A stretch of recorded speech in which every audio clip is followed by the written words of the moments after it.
Good afternoon, my Hebrews and Shebrews.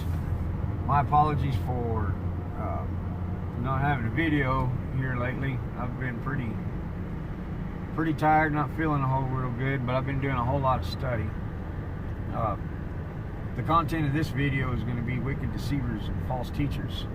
To the fact that I just heard one. It popped up on my YouTube and it sounded kind of good. I thought we were going to get a little teaching about the Sabbath, but instead we got blasphemy instead. And it immediately popped up a red flag on my radar when he said the Sabbath is the 5th commandment. I was like, no, that's the 4th commandment. So I went and popped it up on Google just to make sure. Maybe my head kind of went south here. And I actually seen in the Catholic doctrine that they have the Sabbath listed in 5th in order. So anyway, we're going to flip the camera around. We're going to cruise with Jesus, and I hope this message will bless you, encourage you, and even frustrate you to go look this stuff up for yourself. And let's get cruising with Jesus. Alright, y'all. This dude's name that I was listening to just now had a 23-minute video on why Christians don't have to keep the Sabbath. But his title was why Christians don't keep the Sabbath. I thought it might be a good teaching. Instead, it was blasphemy. This dude's name's John Barnett. That is Bravo, Alpha, Romeo, November, Echo, Tango, John Barnett. From DTBM, which is Delta, Tango, Bravo, Mike, online video training. You can go look this video up on YouTube, check it out. See if it don't piss you off if you are in the Word.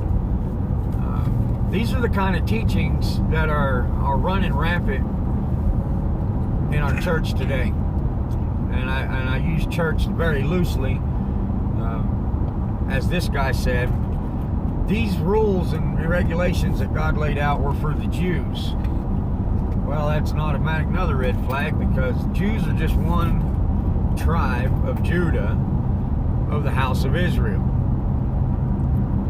He goes on to say that the new church don't have to follow these rules. Well, if you're not Israel, Romans chapter 11, verse 17 through 23, if you're not grafted into the house of the tree of Israel, your fate is hell. Damnation, Sheol. Separated from God, along with Satan and his minions. I don't even want to call them messengers or angels. See, we start preaching stuff, teaching stuff, and if we aren't biblically sound, then we get made look like fools. Like I said, the first red flag was whenever he said it was the 5th commandment. So check this out. This dude goes to Exodus 20. He starts reading the commandments as listed in Exodus 20.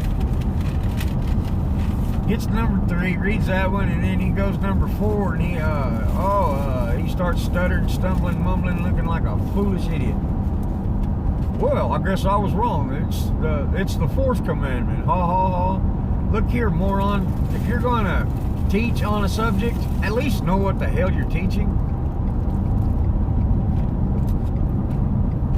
No explanation, no, it slipped my mind. It's just, I really don't know what the word said, but I'm going to teach that the Sabbath has been done away with, regardless of what God says. Goes on to Colossians 3:23, or 2:23.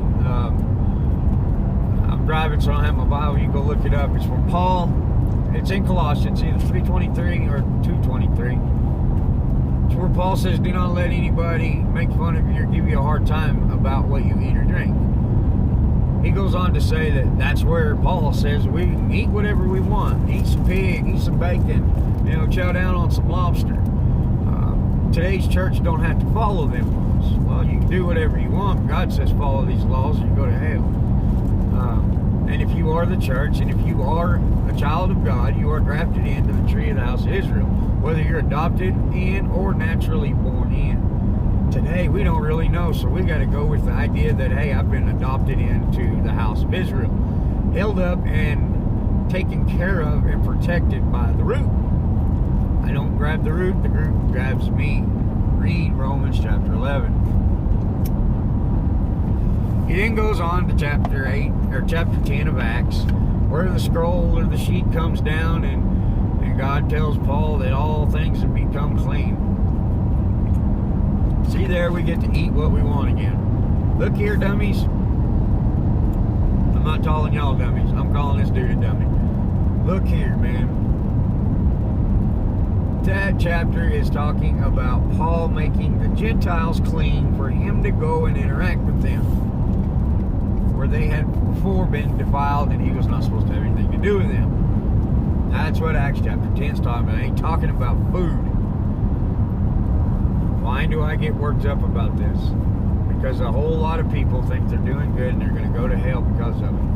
Because they listen to wicked, deceiving pastors just like that.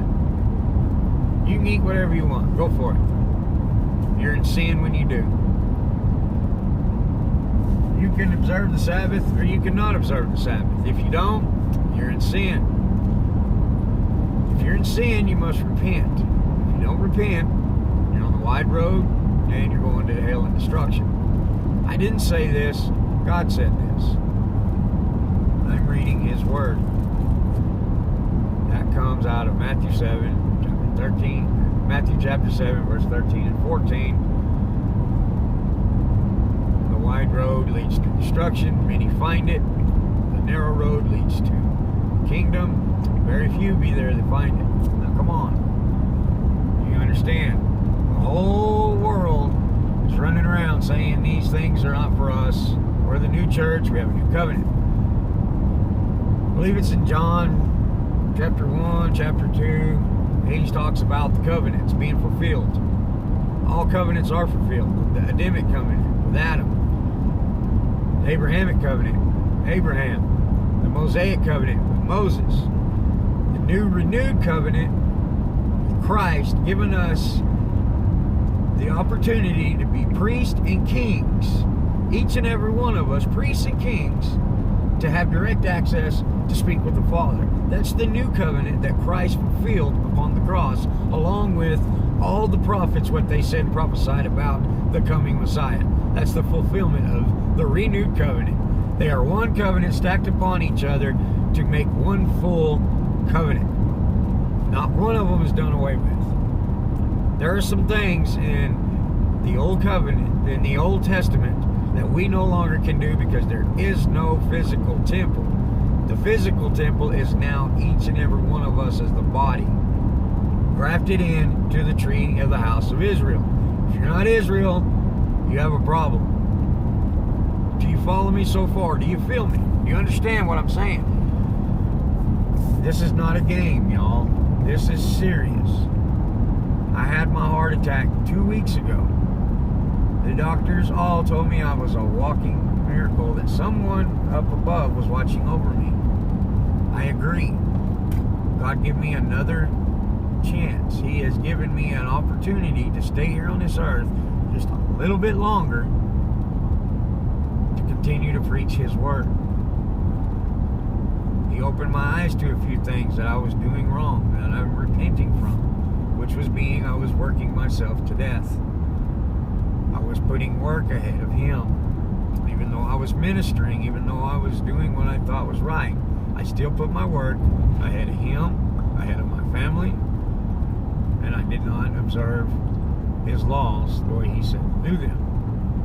Because my work was in the way. That's no longer going to be the case.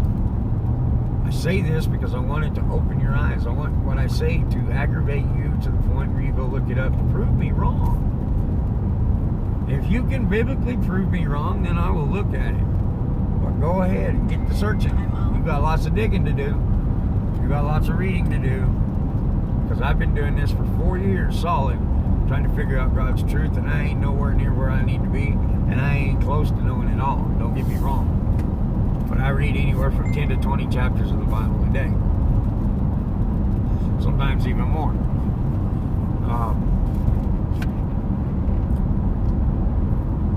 Where are we at time-wise? 10 minutes. This is about right for a video. So my question to you is, are you biblically sound and walking with God, that when someone speaks, you can immediately go, that's wrong. That's false teaching. to the point where you begin to see that is blasphemy that is coming out of his mouth. When someone teaches that the law has been done away with, when someone teaches that that is not for the Jews, automatically they're a wicked deceiver. They are a false teacher and a false prophet that Jesus warns us about over and over and over and over again. Jesus reminds us of that so much that when you're reading some of what he's saying, he'll just come out of nowhere and beware false prophets. Beware false teachers. You're like, he threw that one in there out of nowhere. That's how serious he was about his word, about him, who he is. Make no mistake, he was God in the flesh, here to be our substitute and our example. How can we become more Christ-like if we are not of the house of Israel? Well, that one got me kind of revved up. Y'all go look at that video and see if it don't piss you off. See if it doesn't frustrate you. And I really pray that you don't agree with what he says. You'll probably need to go look at this video to see the frustration that is on me right now. I pretty well know who the wicked deceivers are. You know, anybody from TBM, they all wicked deceivers, so I don't even listen to them because I know what spews out of their mouth. This guy caught me off guard. It just popped up. I thought it was one of the good teachings that I listened to. Wrong. Pissed me off in the first 30 seconds. My wife thought it was funny. She's over there laughing because I'm throwing my hat at the window and everything else. I'm like, I would choke this dude if he was close to me. You teach people to go to hell. That I don't get it. I don't want to be close to him come judgment day on him, Joel Osteen, all of them. Anyway, y'all have a blessed day. This is Oilfield Disciple. We have been cruising with Jesus. I hope this message blessed you, encouraged you, and even frustrated you to go look it up for yourself. I will catch you on the next ride. I pray that Jesus has his mighty hand upon each and every one of you to bless you.